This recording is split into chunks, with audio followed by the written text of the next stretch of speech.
So my objective at Grove is to improve on the legacy that is already here and to ensure that Grove no longer stays where it is, and to also ensure that Grove will be a school of choice and not an option. I am Francine Taylor Arnett, principal of Grove Primary and Infant School. I started here January 2021, right in the midst of COVID, and wow, that was an experience for me. I can tell you that coming from the classroom straight into the position of principal was really something. Is either I had to either sink or swim, and I had no intention of sinking. So I navigated, and I've been navigating and thanking God for that. So my objective at Grove is to improve on the legacy that is already here and to ensure that Grove no longer stays where it is, and to also ensure that Grove will be a school of choice and not an option. Time passed, I've heard that the school could hold over 300 students. Today we have approximately 110, and that is inclusive of our infant department. We have 2 infant class and 1 of every grade, from grade 1 to grade 6. Our class size are very small. We have approximately, on an average, 18 to 20 students per class. We have extracurricular activities which include speech and drama, dance, music. We have co-curricular activities such as K-Kids 4-H, Cub Scouts, and Brownies. In spite of all the things we have here, we have quite a bit of challenge or issues. For the last 2 visits by the National Education Inspectorate, we have been rated unsatisfactory for overall performance. So our academic performance is below the national and the QAC. We have a deficit in our parent involvement. We need stronger parental support. We need infrastructural development, the rails, as we are in the hilly terrain, and it is not safe when the children have to climb these steps and there is no rail, there are no rails there. The perimeter fencing is another issue. We want to keep out undesirables. Animals, perpetrators, we have to make sure that the children are safe. We have 2 classrooms that are in disrepair, and we are not able to accommodate any students in these areas, and we really would love for this to be addressed. Our sanitation is another issue. We really need that to be addressed. The retaining wall would be ideal. Based on where it is located, we're not able to relocate. One, we have to come across the footbridge, and we don't have the machinery or truck that will be able to manage coming on, and no big units cannot come on the bridge. So therefore, we will now have to think creatively, and the only thing we can do at this point is to build, based on the engineering guidelines, is to build a retaining wall to prevent the foundation from collapsing. So we need some assistance in that regard. Our canteen too, we really need some retrofitting in that area. In 2019, there was some heavy rainfall, and a boulder came from the hill and it hit the canteen, and the whole foundation and a part of the canteen was knocked out. So that, as a result of that, our canteen really needs some repairs, and also we need some appliances as well. In our administrative area, we are lacking of technology. When I started here at Grove, we did not have any outdoor lights. I had to use my phone if I worked very late the light on my phone, the flashlight, to go through the gate. To date, we have, despite all of this, we got some help and we have done some work. We were very creative. And I'm going to speak a little about what we have implemented so far. So Grove is known for its rich cultural background. Grove is thrive on the arts. That's the JCDC performance, speech, drama, and the sports. We have revived that, and so we have a junior dance team and a senior dance team. We have our speech and drama team. We have our students who are very creative and playing the musical instrument. And I just want to make mention of the late Miss Atilda Duncan. She's an icon. I've heard so much about her, and she really lifted the school in terms of the cultural aspect.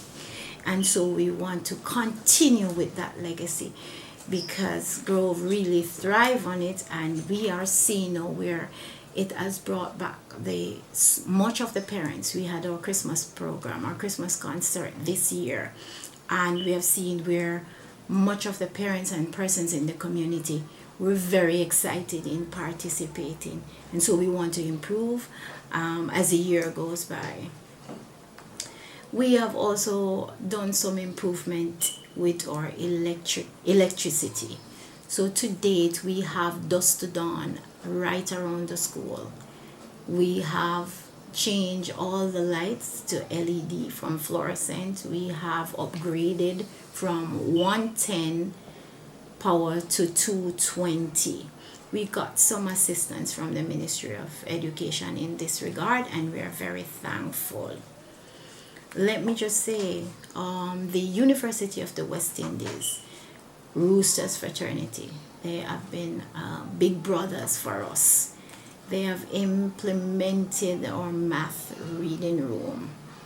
They are very, very involved in our everyday activities here at Grove, at our devotion, our sports day, our Christmas program, even in our boys, girls day activity. They are here, and we are truly grateful. They've been here for extra lessons, to assist in mentorship. They have been, like I said, big brothers for everybody here at Grove. I also want to make mention of our reading intervention room. We did not have a reading room. We didn't have a math room.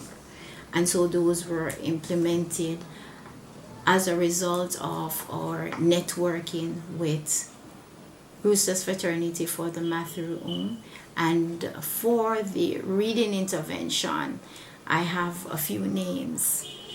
Optimist Club of St. Andrew. They were very, very generous in assisting us with the first donation to help with the purchasing of blocks and cement.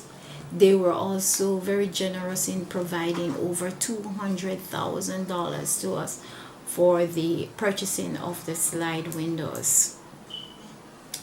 I have to make mention too of our Member of Parliament, Mrs. Holness. She was very generous in providing the blocks and the cements and the drywall, the whiteboard tile, and you name it. She was very instrumental in providing those, and we are grateful. I have to say the same for the library, because they are beside each other. So these persons were very helpful. The Kiwanis Club of St. Andrew too, they assisted us with painting. The Jamaica Public Service Company, we won our vote last year, a Labor Day project with $600,000 in painting. We did not get the cash in hand, but we got the value off, and they did a wonderful job for us in giving the school a facelift, and we are truly grateful. Separate and apart from that, I am going to speak about what we have been doing to address our deficit in our academic performance. So we know that we are one performing way below the national level in literacy and numeracy. And as a school, we have implemented the reading intervention program and our math intervention, as well as we are utilizing the library. We have Dear Time Drop Everything and Read between 1 and 1:20 every day from infant to grade 6. We also provide free extra lessons and Saturday classes for our students, especially those at the exam grade level. Might I just add too that even though we have these programs in place, we have also gone further to have each teacher creating a class intervention program specifically designed to meet the needs of their students. And these intervention plans at the class level is also integrated in our school improvement plan. Thus, our aim to improve in our literacy and numeracy. We are also 70% ready in terms of certification under the Early Childhood Commission standard. So we are seeking assistance somewhat so that we can be 100% ready. Our admin area was also retrofitted. When you talk about the various challenges like what you've explained, could you just tell us about how daunting it may be on morale or teachers in terms of, performing their duties? Have they been affected in any way? Yes, they have. So the many challenges we face really impacts the workers here, the teachers in particular. It's very frustrating when we have 20 students in a class and that child, 1 or 2, will come the first 2 days of school, and then you don't see them for the rest of the week, Monday and Tuesday, and maybe 3 times in a month, maybe 4, and you don't see the parents any at all coming out to, even when we have things to attract them, for instance, or consultation, and we will do it in a form to meet them at their level, to do creative things to attract them. We have uniforms, we have a social or liming, and you will see the same parents coming out, and these are the converts. In addition to that, there is a lack of resources. When the children come to school, they lack the basic things like book, pencil, textbooks. And I have to tell you, when I make mention of a very nurturing and qualified staff, many from the groundsman to the principal, have to pull from our pockets many times to provide books, to provide lunch sometimes, to even provide uniform and socks, you name it, for some of our children. And it's not like we have it, but we want the children to come to school. And so we encourage them, come to school, we will give you the bus fare. As hard as we try, we always seem to have the converts coming up, the ones that we really need to see. We don't see them sometimes. So when you say converts, you mean who? The parents were always coming. Okay. Those are the ones we see, and those are the students who really perform. They are the ones who come to school on a regular basis, even if they lack the resources. We try to assist them, because you will have more than one siblings, and if we do network as a member staff here, so that they can come into school. So we will have one parent with 5 children coming here, and so when Optimist provides snacks or biscuits, or another group will provide juice. We leave that for welfare. We have a welfare program for our students. So every class, a child is provided with a lunch every day, which is separate and apart from the PAT program. And if it is that there is no break, we have snacks that we give to them. What are some of the communities that these children come from?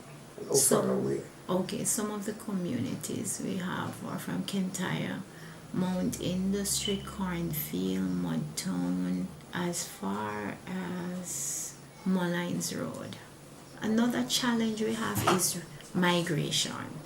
So we will have 10 students registering at the start of the year, and then by the end of the term, end of the first term, they will migrate elsewhere, and then you see them coming back maybe the following year they're back. So that is another issue. I think for the parents, some of the parents, they are not seeing the real value of education, and I really believe that the mindset needs to be changed for us to really see or grow. Even not that we will not, but at our optimal level we need a change in the way we think and our growth mindset. So these most of, and I'm not bashing, but I think for the most part the parents who are not seeing, they're of a fixed mindset, and we want to be creative in ensuring that they change from that fixed to a more malleable mindset.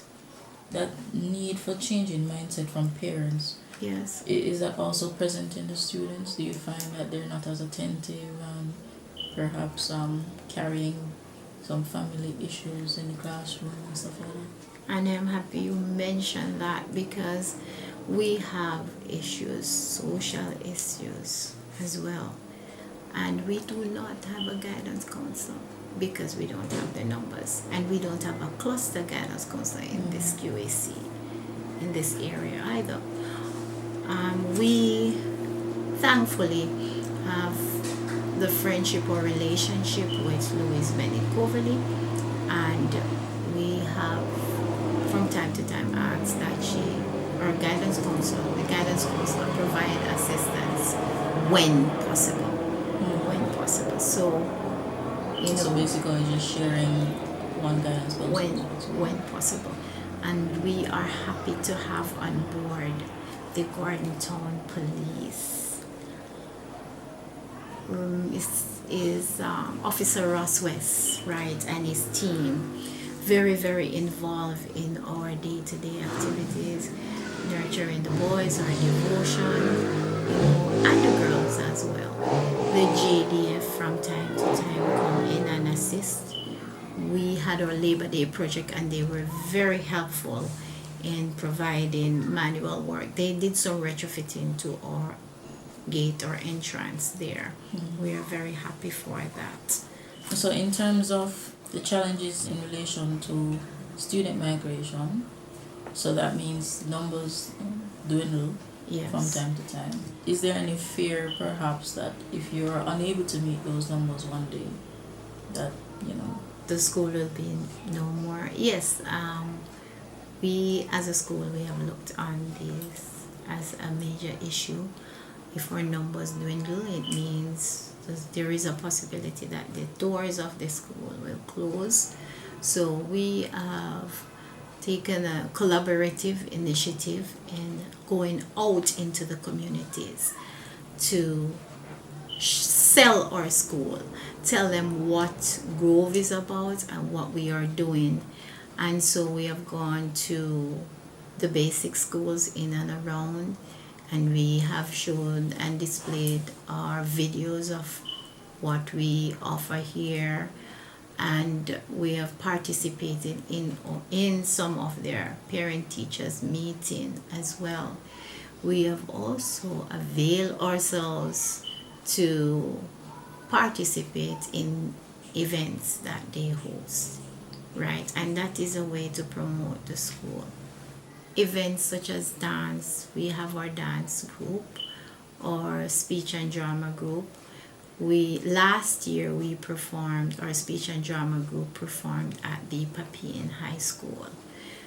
Last year our combined dance group performed at the Terra Nova Hotel at the Ministry of Education retreat, and that was a bomb for us. I mean, that was really good in terms of highlighting the school. We hope to go extend it further by performing in these basic schools, and hope that with that forging of relationship, friendship, partnering with them, we will be able to get some of their students. You had said that students come to school Monday, Tuesday, and you don't sit down again Wednesday and for the rest of the week. Yes. Any idea what's the reason for that? Okay, so when the children don't show up for school, it's either one, there's unemployment, there's no bus fare, there's nothing at home to eat, right? So what we have done as a school, when we receive any food items made from Optimus, from the Anglican Church, or the Kiwanis, or any other entity, Bridgeview Foundation too is a very, very strong supporter for Grove in helping to restore the lives of the children and the livelihood of the school.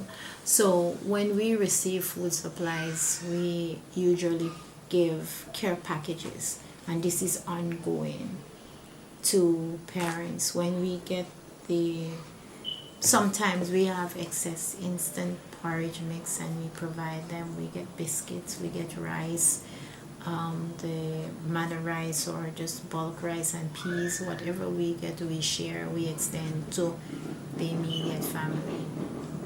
The University of Technology community support also assists us with food items, and as often as we get, we share. So it's not just we cooking for the children and providing, but we also send home these food items so that mommy and daddy or grandma can prepare for the children as well.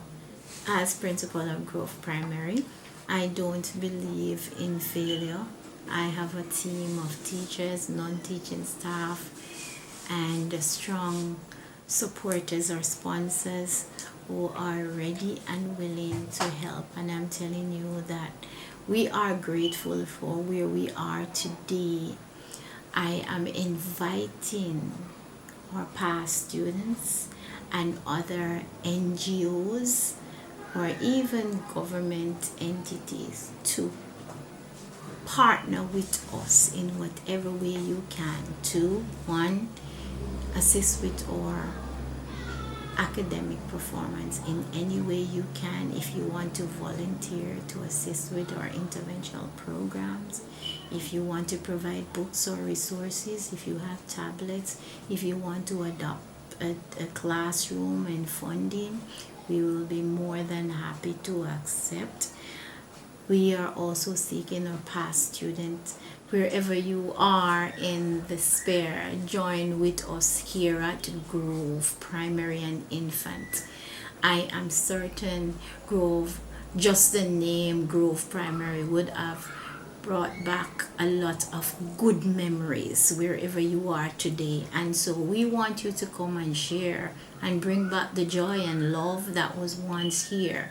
We have a website, and we also have our email address is grove.primary.saw@moey.gov.gm, and our telephone number 702-4215 and 678-0535.